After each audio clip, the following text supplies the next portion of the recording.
Salut, c'est Elsa, j'espère que vous allez bien. Je suis ravie de vous retrouver dans un podcast un petit peu spécial parce qu'aujourd'hui, je vais vous présenter mon nouveau patron. Donc c'est un robe Lorelai.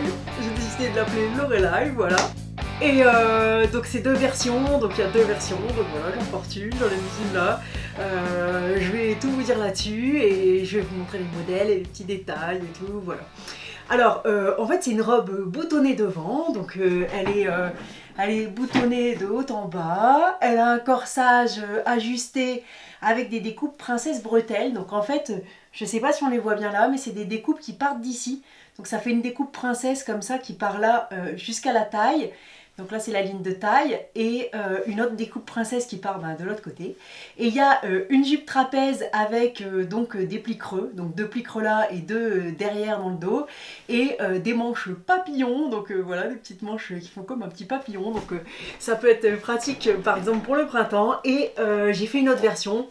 Donc qui a une jupe droite, donc c'est la version qui est là, je la porterai après pour vous montrer, je l'ai mise en attendant sur le mannequin. Donc elle a une jupe droite et au lieu d'avoir des plis creux, elle a des pinces dans la jupe qui relient bien sûr les découpes princesse du corsage. Et elle a des manches, une manche chemise avec un poignet de chemise tout fin en fait et deux boutons qui sont mis comme ça horizontalement. Je vous montrerai après en la portant, vous verrez mieux. Voilà, et j'ai fait un travail vraiment pour que l'intérieur soit hyper nickel, méga propre. Je vous montrerai aussi dedans, voilà, donc voilà, c'est mon nouveau patron. Alors, je tiens à remercier du fond du cœur Mathilde, Smishkin, Nadia et Nadine qui ont fait un travail de fou parce qu'en fait, au début, c'était moins ajusté du corsage, en fait, c'était un peu plus grand. Et pour une robe comme ça, c'était pas forcément ce qui était le mieux, donc on a retravaillé dessus et tout. Donc elles ont cousu une version qui est un peu grande. Après, ça peut être un choix, hein, parce que j'avais pris une aisance classique de ce qui se faisait pour les robes. Et puis finalement, on a décidé de tout rétrécir pour avoir un corsage qui est plus ajusté. Donc moi, je l'ai cousu en taille 40 pour la poitrine, 40 pour la taille et 38 pour les hanches, hein, voilà, parce que je dois rétrécir au niveau des hanches. J'aimerais bien que ça repasse 38 à la taille, 38 aux hanches, bon bref, c'est pas grave. Alors, donc la version droite, enfin c'est une robe qui est prévue pour un tissu léger à moyen, le corsage est doublé. Donc là c'est du satin de coton, donc j'aime bien le satin de coton parce que c'est aussi facile à travailler que du coton et ça a ce bel aspect satiné. Donc voilà, j'avais trouvé ce satin de coton là au coupon de Saint-Pierre et je le voyais trop bien parce qu'il est pas noir, je sais pas si vous le voyez à la caméra, il est bleu nuit et j'avais trop envie de lui trouver des boutons dorés. Je me suis dit ça va faire super classe si je trouve des boutons dorés et j'ai trouvé des boutons.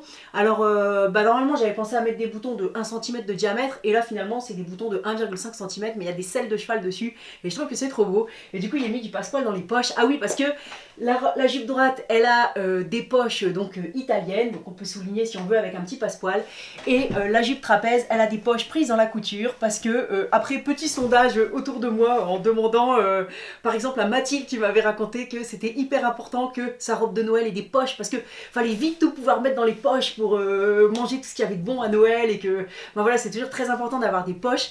Et en fait c'est vrai, donc j'ai rajouté des poches dans chaque jupe.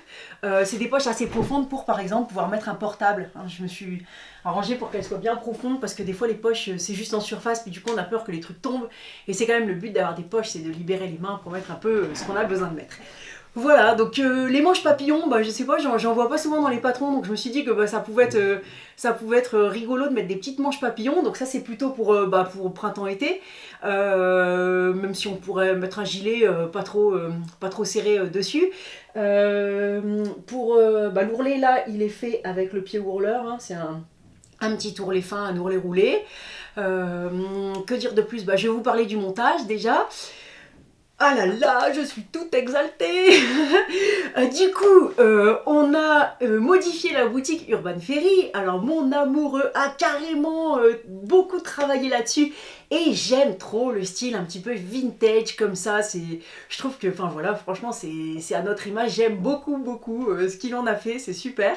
Et donc, on a décidé de proposer des patrons pochettes. Donc, la robe Lorelai, elle est disponible que en pochette. Alors, pourquoi que en pochette? Parce que il fallait assembler, je sais plus, c'était 60 ou 70 pages PDF, ça faisait vraiment, vraiment, vraiment trop pour une robe comme ça, en découpage scotchage. Moi, je vois quand il faut découper scotché, je me dis, bon, allez, jusque 30 pages, ça va, mais au bout d'un moment, c'est bon, quoi. Je préfère les avoir en pochette et pouvoir découper carrément dedans. J'aime bien découper dedans parce que jamais j'ai regretté, jamais j'ai voulu le faire en une autre taille. Et si jamais il faut quand même le faire dans une autre taille, et ben il y a des techniques qui permettent de regrader les tailles supérieures s'il y en avait besoin. Les tailles inférieures, ben, il suffit de couper dedans. Mais les tailles supérieures, ben, on peut les regrader. Donc, si vous voulez, je vous montrerai ça à l'occasion. Et donc, j'aime beaucoup les patrons pochettes pour cette raison et aussi parce que c'est un joli objet. Donc je suis vraiment carrément ravie de vous dire que maintenant, bah voilà, on a des patrons pochettes. Et donc Lorelai, elle est disponible sur le site en pochette, voilà. Et du coup, Bohan et Mélusine le sont aussi parce que bah, je sais que tout le monde n'aime pas forcément découper scotché. Des fois, on préfère vraiment avoir la pochette chez soi, pas s'embêter avec ça. Et puis bah aussi, moi, c'est un bel objet. Moi, je vois, j'ai mes patrons de couture qui sont là dans la petite colonne qui est là. Et j'aime trop, j'aime bien les avoir. Ça me fait plaisir de les commander, de les recevoir. Donc, je me dis que ça peut être pareil pour vous. Donc, bah voilà, elle est disponible en pochette. Du coup, il y a 2 grandes planches dessus parce que bah déjà, il y a alors le corsage est le même, hein, là cette robe là et la robe que je porte, elles ont le même corsage. La jupe est différente, là il y a la jupe droite et là il y a la jupe trapèze. La manche, bah, la manche papillon, elle prend pas mal de place parce que c'est une manche qui est assez large. Et pour cette robe, en fait, cette robe, elle a une manche ajustée avec poignée de chemise, mais qui dit manche ajustée dit bah, largeur de bras un peu bah, avec peu d'aisance quand même. Et tout le monde n'a pas les mêmes bras. C'est un truc que j'ai vu souvent comme ça en baladant un peu dans les forums couture et tout, de dire que les patrons, bah, c'était pas les manches, il y en a qui aiment serré, il y en a qui aiment plus large, et du coup, bah, ça correspond pas toujours. Alors, il y a des techniques pour les modifier, mais bon, on n'a pas toujours envie, quand on achète un patron, on a envie que tout soit tout prêt. Et du coup, bah, je lui ai mis 2 manches, une manche ajustée, une manche plus large. J'ai marqué les aisances, voilà, les mesures du vêtement fini et tout dans le patron pour que vous puissiez choisir. Et du coup, bah, il y a 2 manches longues. Une manche élargie en fait, soit si vous voulez être plus à l'aise, soit si vous avez un tour de bras plus important. Voilà, pour que toutes les morphologies puissent s'y retrouver. Voilà, donc bah, du coup il y a 2 manches dans la pochette. Après j'ai mis un cahier technique super détaillé, donc ben, avec voilà, plein de petits dessins et tout pour le détail. Bah, ça peut être bien aussi si vous voulez apprendre à monter des manches chemises, que vous n'avez pas encore fait de chemise. C'est une robe qui prend quand même plus de temps, hein. C'est pas comme la Bohan, une fois que le patron il est prêt, découpé, scotché, on peut la coudre super rapidement. Ça fait du bien des fois, des petites robes comme ça, hop, on coud, hop, elle est prête. Celle-là, il faut prendre plus son temps pour la faire parce qu'il y a les découpes princesses, parce que alors il faut pouvoir les ajuster. Donc c'est prévu pour un bonnet C parce que alors pourquoi pour un bonnet C bah forcément déjà ça m'arrange parce que c'est le mien, voilà, là c'est un bonnet CD en fait on va dire, et aussi parce que c'est pas difficile à modifier pour un bonnet A et B. Donc je vous ferai la vidéo bah, la semaine prochaine. Donc la semaine prochaine il y aura une vidéo si jamais vous faites pas un bonnet C que vous voulez diminuer, il y a des ajustements. D'ailleurs c'est un truc que j'aimerais bien faire maintenant dans la chaîne vidéo, c'est donc faire des tutos carrément débutants, les tutos continuer sur les pieds de biche, et aussi des tutos donc sur les ajustements. Par exemple, quelqu'un m'avait demandé comment on baisse et on monte des pinces poitrines, parce que vous avez les pinces poitrines, bah là il n'y a pas de pinces, hein, c'est des découpes princesses, mais les pinces poitrines elles sont pas forcément à la bonne hauteur, donc bah, il y a des ajustements pour ça. Et là par exemple, pour la découpe princesse, eh ben, on peut, donc si on ne fait pas un bon essai, en fait on vient, le principe c'est en gros on coupe par là, enfin je vous dis de façon très schématique, je vous montrerai avec une vidéo, et on vient, le corsage comme ça, on vient le croiser en fait pour diminuer le bonnet. Et bah, c'est un ajustement qui n'est pas compliqué à faire, alors que l'ajustement pour augmenter le bonnet sur une robe comme ça, il est quand même plus compliqué, et donc j'ai trouvé que c'était plus judicieux de faire dans ce sens-là. Voilà, donc, et je vais faire des vidéos, donc ben, là je me dis que de toute façon, personne n'a le patron, puisqu'il est que en pochette, donc il faut quelques jours pour qu'il arrive. Voilà, donc pas beaucoup, hein, ça arrivera vite, on va tout de suite les poster dès qu'on aura les commandes. Wow. Et voilà, trop cool, et donc du coup... Je vais faire un saut long la semaine prochaine et donc je détaillerai bien, alors plus comment placer le patron sur le tissu, couper, les ajustements de stature et tout parce que j'ai déjà fait ces vidéos là, donc je vous renverrai ces vidéos si ça vous intéresse, mais le montage de la robe carrément en détail parce que j'ai utilisé pas mal de points techniques dessus.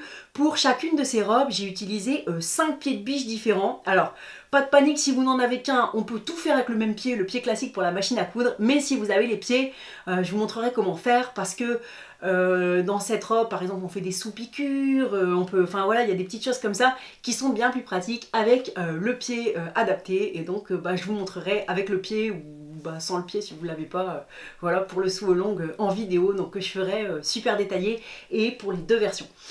Voilà, alors je vais vous montrer l'intérieur parce que peut-être que ça vous intéressera de voir l'intérieur. Ah oui, de dos aussi.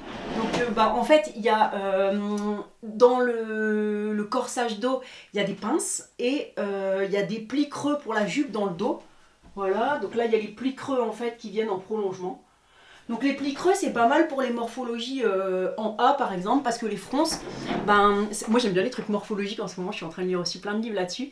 Et en fait les fronces c'est bien mais ça peut rajouter de l'ampleur aux hanches. Alors que les plis creux ça permet d'évaser la jupe pour qu'il soit plus fluide au niveau des hanches et des fesses et en même temps ça augmente pas le volume, donc voilà, c'est flatteur pour les morphologies par exemple en A.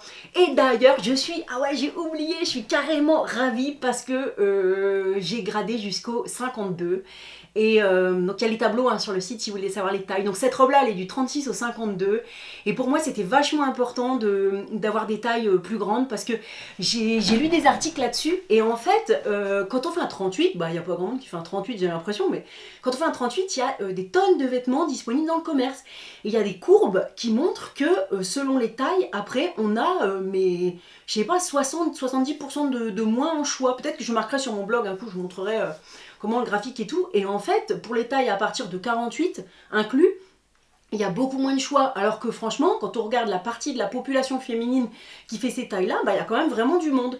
Et donc je trouve que je trouve ça un petit peu injuste, voilà. Et en plus, peut-être que quand vous cousez, vous avez envie aussi, je sais pas, c'est pas parce que dans le prêt-à-porter il y a moins parce qu'ils font un peu n'importe quoi qu'il faut faire la même chose en couture et donc sans jugement de valeur sur aucun patron évidemment, hein, mais moi je suis vraiment contente d'avoir augmenté un peu les tailles et du coup d'aller jusqu'au 52. En plus je trouve que ce genre de robe avec un corsage assez ajusté et puis une jupe comme ça trapèze ou même une jupe droite, je trouve que ça met vraiment en valeur les rondeurs. Et mon copain me dit toujours d'ailleurs, les hommes ils aiment bien les filles rondes, hein, c'est les filles qui croient que c'est pas bien d'être ronde, mais en fait c'est super d'être ronde, les hommes aiment bien les rondes. Alors j'en étais à vous montrer l'intérieur, je suis carrément surexaltée mais c'est pas grave, c'est voilà, pour changer on va dire. Alors l'intérieur donc de la robe. Ah oui, parce que j'avais vu aussi pour les podcasts comment certains aimeraient qu'on montre l'intérieur des habits. Donc c'est vrai, c'est une bonne idée. Après, moi je fais le choix de les montrer portés. Donc c'est pour ça que je ne montre pas souvent l'intérieur. Alors voilà la robe, donc l'intérieur de la robe. Alors je me suis fait un petit délire parce que j'ai proposé de mettre du biais et là j'ai mis carrément du biais doré pour rappeler le bouton. Alors en fait, le corsage, il est doublé. Donc là j'ai choisi de le doubler avec, c'est un mélange de coton et de lin. Et donc du coup, parce que celle-là c'est une robe d'hiver, donc comme ça va la rendre bien chaude et super agréable. D'ailleurs celle-là, celle que je porte là en rouge, c'est du polyester, la matière, parce que je trouve ça agréable que ce soit plus fluide pour les manches papillons. Je vais en faire une aussi dans un tissu encore plus fluide, j'aimerais bien faire une en soie d'ailleurs. Et donc là c'est du polyester et j'ai doublé le corsage en coton et je trouve que c'est super agréable pour la transpiration et tout, pour éviter plutôt et pour le côté, voilà, c'est plus douillet en fait. Donc là je l'ai doublé. Ensuite,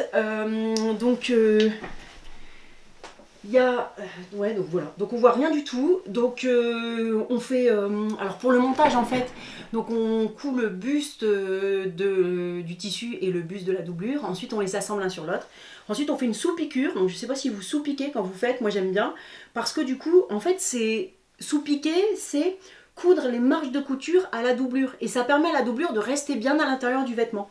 Donc là c'est sous-piquer tout le tour, le coin non, c'est donc jusque là, parce qu'après c'est trop dur de sous-piquer dans le coin, donc on reprend après. hop, jusque là, et ensuite on sous-pique à nouveau à partir d'ici.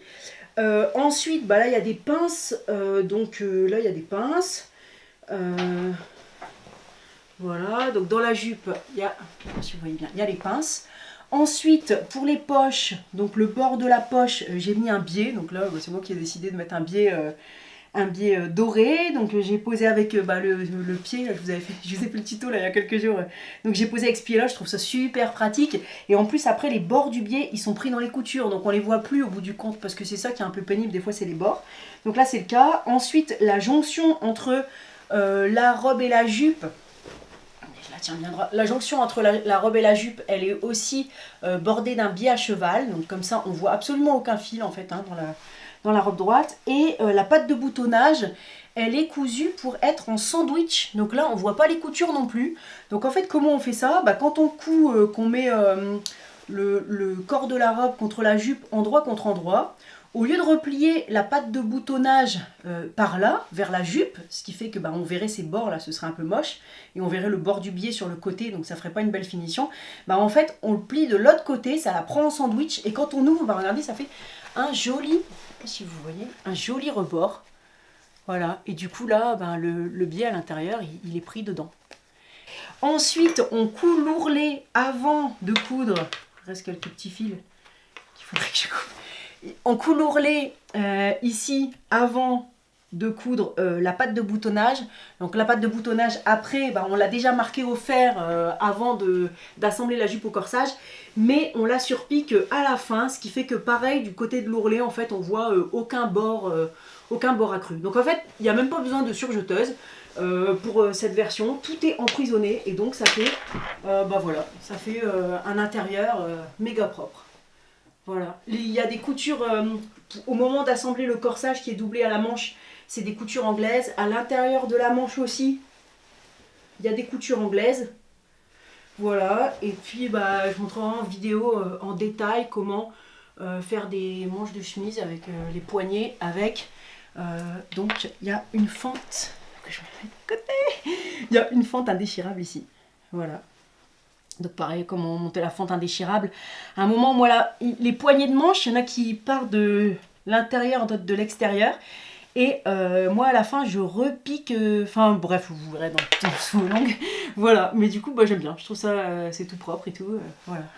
Et en fait, je fais ça maintenant depuis un moment. Les vêtements femmes, j'aime bien qu'ils soient super propres de l'intérieur. Déjà parce que je sais pas, quand j'ai un truc qui est un peu crade à l'intérieur, si j'ai un peu un loupé, si je sais pas, si je me suis pas trop appliquée, j'en suis pas fière. Et même s'il a beau être aussi propre que possible de l'extérieur, je sais pas, de l'intérieur, je le sais quoi. Même si personne le sait d'autre que moi, je le sais et j'aime pas. Et donc c'est pour ça que je fais vachement attention à ça maintenant. Et la deuxième raison, c'est la durabilité des vêtements, parce que si il est bien fini, il n'y a rien qui peut s'effilocher, il n'y a rien qui dépasse. Donc en fait, j'ai remarqué que les vêtements qui sont bien propres à l'intérieur sont beaucoup plus durables, donc c'est une autre raison de le faire. Après pour Erin, je vais pas jusque là quand même, je vous avouerai, parce que elle grandit plus vite que son usure de vêtements. Vous connaissez si vous avez des enfants, et donc du coup c'est pas la peine de se casser la tête à ce point. Sauf si, donc je double aussi le corsage de ses robes, sauf si elle va sentir les coutures, parce que quand même les bébés ils ont un petit corps tout délicat, donc ça vaut quand même vraiment le coup aussi de doubler des trucs chez les bébés, juste pour une question de confort. Voilà, c'est un point de vue, c'est personnel. Alors, j'espère que cette Lorelai vous plaît. Ah oui, j'ai mis des petits passepoils aussi dans les épaules. Voilà, donc pour rappeler, j'aime bien, ça fait un peu côté tenue un peu strict, là, un peu équestre et tout comme ça, pour rappeler. Voilà, avec le pied pour mettre le passepoil. Donc en fait, là, j'ai utilisé pour les pieds, le pied classique, le pied pour poser le passepoil, le pied pour piquer dans la couture, parce qu'il y a des pieds, ça sert pour les fentes indéchirables, le pied pour piquer dans la couture, il y a un pied, on repique pile dans la couture. J'ai utilisé un pied qui permet de surpiquer à une distance toujours égale du bord, ça fait 4, le pied pour poser les biais.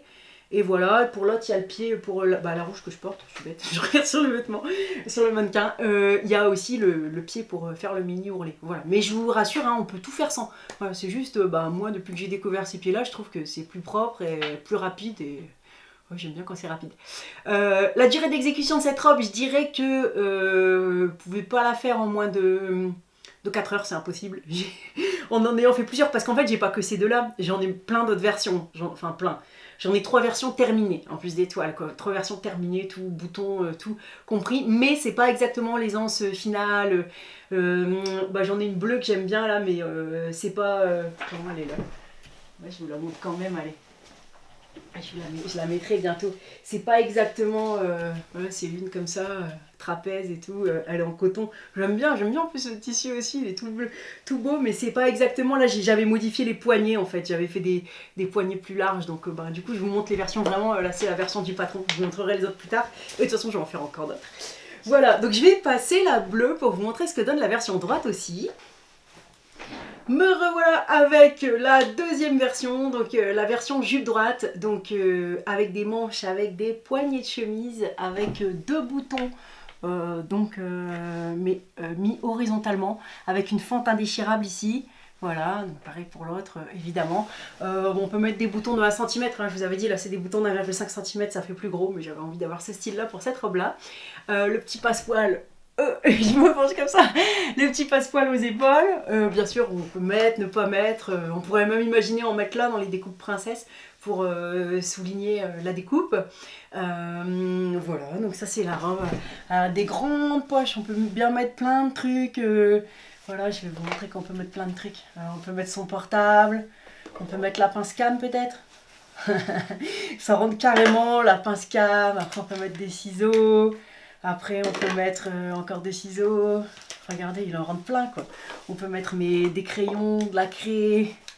Voilà, le découpe-vite. Non, ça, c'est le coupe-fil. Voilà, quoi. Donc, il y a vraiment... Regardez, il y a... Bon, là, ça m'a un peu... c'est pas mal, parce que comme ça m'agrandit un peu les hanches. Mais bon, bref, on peut mettre plein de trucs dans les poches. Voilà. Donc, je le sors quand même. Voilà, c'était la démonstration de la poche. Je monte de dos. Hein. On a donc là, les pinces, des pinces aussi dans la jupe, voilà. Donc le haut, le col en fait il est assez montant, il n'est pas décolleté dans le dos, voilà, donc c'est un choix. Après si vous le vouliez plus bas, rien n'empêche de faire un petit arrondi pour l'avoir plus bas, mais moi j'aime bien comme ça. Voilà, donc que dire de plus, je vous ai déjà tout raconté avec l'autre. Ah oui, je voulais vous dire aussi que maintenant, comme vous êtes 3000 sur YouTube à me suivre, je voulais vraiment vous remercier du fond du cœur, ça fait super plaisir et puis c'est super encourageant avec vos gentils mots, ce que vous laissez, les petits commentaires et tout. Donc voilà, je vais continuer à faire plein de tutos et j'espère qu'il y en aura pour tout le monde, que ça vous plaira.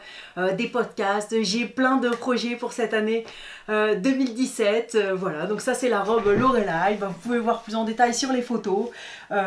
Voilà, donc je retourne avec, hop, je crois que je vous ai vraiment tout dit dessus, donc j'espère qu'elle vous plaira. Si vous avez des questions, des commentaires, n'hésitez pas à les poster en dessous, j'y répondrai avec grand plaisir. Je vous souhaite une bonne journée, un bon week-end, une bonne semaine, plein de belles créations. Je vous fais plein de gros bisous du fond du cœur, plein de bisous. À bientôt, salut!